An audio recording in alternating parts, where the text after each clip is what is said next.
Plate పెట్టుకోవాలి. ఒక glass water ఇలా కలుపుకోవాలండి.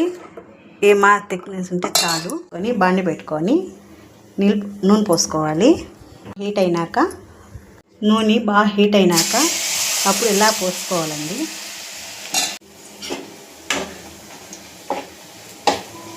ఇప్పుడు కొంచెం ఫ్రై అయినా కొంచెం వేగాక తీసేయాలి. ఇలా ఉన్నప్పుడు తీసేసుకోవాలండి. ఇలా వేయించుకుంటే సరిపోతుంది.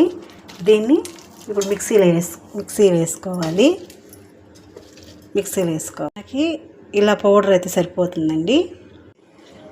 1 కప్పు షుగరు,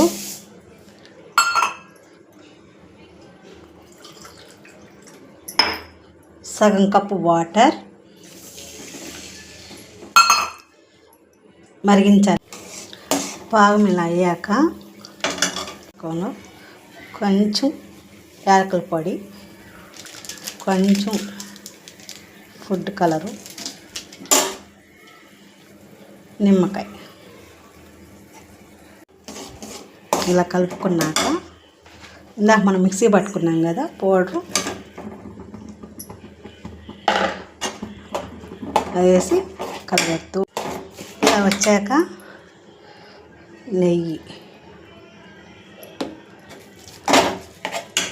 నా దగ్గర దోసకాయ పప్పు లేదు కాబట్టి జీడిపప్పు.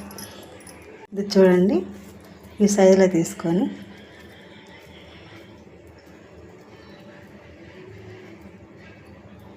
అంతే.